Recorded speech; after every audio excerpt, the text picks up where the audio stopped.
വെച്ച് സംസാരിക്കാം. ഈ ഭാഗം ഇവിടെ നിർത്തുന്നു. ബഹുമാന്യനായ RSP നേതാവ് ഇവിടെ പെൻഷനെ കുറിച്ച് പറഞ്ഞു. വളരെ നന്നായി പെൻഷനെ കുറിച്ച് പറഞ്ഞു. അദ്ദേഹം പറഞ്ഞു 1300 എന്നൊരു കണക്ക്. അത് അവിടുന്ന് കിട്ടിയത് എനിക്കറിയില്ല. ഇപ്പൊ കൊടുക്കുന്നത് 1400 അടുത്ത മാസം മുതൽ 1500 ആക്കാൻ ഉദ്ദേശിക്കുന്നു. UDF അധികാരത്തിൽ വരുമ്പോൾ 300 ആയിരുന്നു എന്നതും സത്യമാണ്. എന്നാൽ അതിനുശേഷം അങ്ങ് എന്തൊക്കെയാണ് ഇവിടെ പറഞ്ഞത്?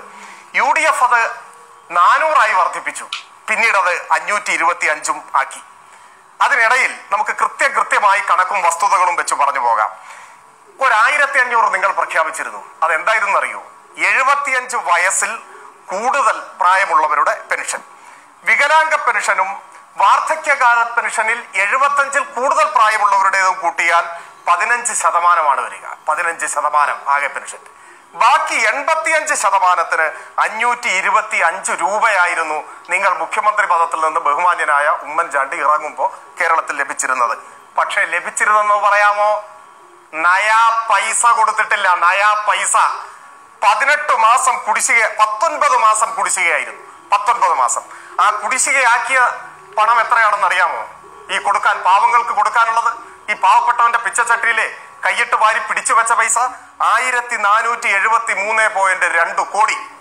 ആ പണം LDF ഗവൺമെന്റ് കൊടുത്തു തീർത്തു. 1473.2 കോടി. ഇപ്പം 1400 ആക്കി. ഇനി പെൻഷൻകാരുടെ എണ്ണം, നിങ്ങളുടെ കാലത്ത് ക്ഷേമ പെൻഷൻ അർഹരായ മൊത്തം ആളുകളുടെ എണ്ണം 33.99 ലക്ഷം. അത് റൗണ്ട് ചെയ്ത് 34 എന്ന് പറഞ്ഞോളൂ, വിരോധമില്ല. ഇപ്പോ ഈ കഴിഞ്ഞ മാസം പെൻഷൻ വാങ്ങിയത് ഉൾപ്പെടെയുള്ള മൊത്തം കണക്ക് 60.31 ലക്ഷം. അതാണ് ഇപ്പോഴത്തെ കണക്ക്. ഇനി 2016 നിങ്ങൾ അധികാരം ഒഴിയുന്നതിന്റെ തൊട്ട് മുൻപ് പെൻഷന് വേണ്ടി ഒരു മാസം നീക്കി വെക്കേണ്ടി വരുന്ന തുക 272 കോടി. 272 കോടി. ഈ കഴിഞ്ഞ നവംബർ മാസത്തിൽ പെൻഷന് വേണ്ടി നീക്കിവെച്ച തുക 710 കോടി. നമ്മൾ തമ്മിലുള്ള വ്യത്യാസം ഏകദേശം 450 കോടിയുടേതാണ്. നിങ്ങളുടെ കാലത്ത് ഒരു മാസം 272 കോടി, ഇപ്പൊ 710 കോടി.